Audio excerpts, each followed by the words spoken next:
നമസ്കാരം. ഇന്നത്തെ പ്രധാന ചർച്ചാ വിഷയമായി അയോധ്യ നിൽക്കുമ്പോൾ അയോധ്യയ്ക്കൊപ്പം തന്നെ കേരളത്തിന്റെ പേരും ഉയർന്നു കേൾക്കുകയാണ്.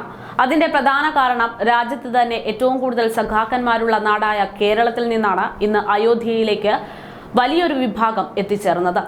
ആകെ ലോകവ്യാപകമായി 7000-ൽ അധികം ആളുകളെയാണ് അയോധ്യയിലെ പ്രതിഷ്ഠാ ചടങ്ങിലേക്ക് പ്രത്യേകമായി ക്ഷണിച്ചത്. ആ ക്ഷണിച്ചവരുടെ കൂട്ടത്തിൽ മിക്കവരും കേരളത്തിലുള്ളവരാണ് എന്നത് ജനശ്രദ്ധ പിടിച്ചുപറ്റുകയാണ്.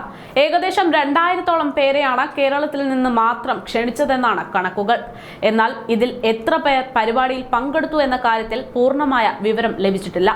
ISRO chairman S. Somnath, Baiju സ്ഥാപകൻ ബൈജു രവീന്ദ്രൻ, മെട്രോമാൻ E. ശ്രീധരൻ, നടൻ മോഹൻലാൽ, കായികതാരം PT ഉഷ, മന്ത്രി ഗണേഷ് കുമാർ എന്നിങ്ങനെ നീളുന്ന ഏകദേശം 2000-ഓളം പേരാണ് കേരളത്തിൽ നിന്നും ക്ഷണിക്കപ്പെട്ടത്. ചടങ്ങിലേക്ക് ആകെ 8000-ഓളം പേർക്കാണ് ഔദ്യോഗികമായി ക്ഷണക്കത്ത് നൽകിയിട്ടുള്ളത്. അതിൽ പകുതിയോളം പേർ സന്യാസിമാരാണ് എന്നതാണ് റിപ്പോർട്ട്. കേരളത്തിൽ നിന്നുള്ള ഒരു സന്യാസിമാരുടെ സംഘം തന്നെ നേരത്തെ അയോധ്യയിൽ എത്തിയിരുന്നു. സ്വാമി ചിദാനന്ദപുരി, സ്വാമി പ്രജ്ഞാനന്ദ തീർത്ഥ എന്നിവർ അടങ്ങുന്ന 25 പേരുടെ സംഘമാണ് അയോധ്യയിൽ എത്തിയത്.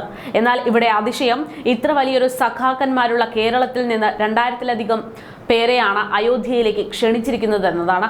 അതേസമയം രാമക്ഷേത്ര പ്രതിഷ്ഠാ ദിനമായ ഇന്ന് അസമിലും തമിഴ്നാട്ടിലുമെല്ലാം നടന്ന സംഭവ വികാസങ്ങൾ കാണാതെ പോകാൻ സാധിക്കില്ല. അയോധ്യയിലെ രാമക്ഷേത്രത്തിലെ പ്രാണപ്രതിഷ്ഠാ ചടങ്ങുകൾ നടക്കാനിരിക്കെ പ്രത്യേക പൂജകളെ ചൊല്ലി തമിഴ്നാട്ടിൽ സർക്കാർ ഒരു പ്രതികൂല അന്തരീക്ഷം സൃഷ്ടിച്ചു.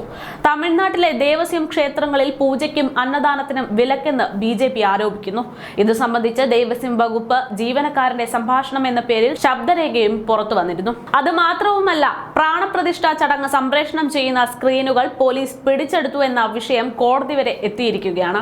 അസമിൽ രാഹുൽ ഗാന്ധി ശ്രീ ശങ്കർദേവിന്റെ ജന്മസ്ഥലം സന്ദർശിക്കാനെത്തിയപ്പോൾ തൽക്കാലത്തേക്ക് സന്ദർശനം മാറ്റണമെന്ന് പറഞ്ഞതും വലിയ വിവാദങ്ങളിലേക്ക് മാറിയിരിക്കുകയാണ്.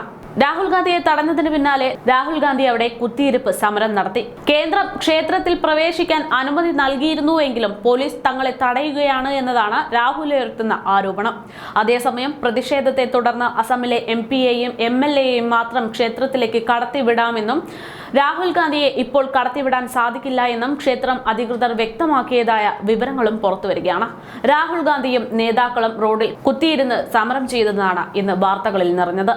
ശ്രീ ശങ്കർദേവിന്റെ ഭക്തനാണ് രാഹുൽ ഗാന്ധിയെന്നും എന്തുകൊണ്ടാണ് അദ്ദേഹത്തെ കടത്തിവിടാത്തതെന്നും കോൺഗ്രസ് നേതാവ് ഗൗരവ് ഗൊഗോയ് MP പോലീസുകാരോട് ചോദിച്ചെങ്കിലും വൈകിട്ട് സന്ദർശിക്കാനാണ് അനുമതി നൽകിയതെന്നാണ് പോലീസ് വിശദീകരിച്ചത്. തന്നെ എന്തിനാണ് തടയുന്നതെന്ന് പോലീസ് ഉദ്യോഗസ്ഥരോട് രാഹുൽ ഗാന്ധിയും ചോദിച്ചു. ഗൗരവ് ഗൊഗോയ് MP-യും കോൺഗ്രസിന്റെ അസം MLA-യും ക്ഷേത്രത്തിലേക്ക് കയറിയിട്ടുണ്ട്. ക്ഷേത്രത്തിന് മീറ്ററുകൾക്ക് അകലെയാണ് രാഹുലിനെ തടഞ്ഞു നിർത്തിയത്.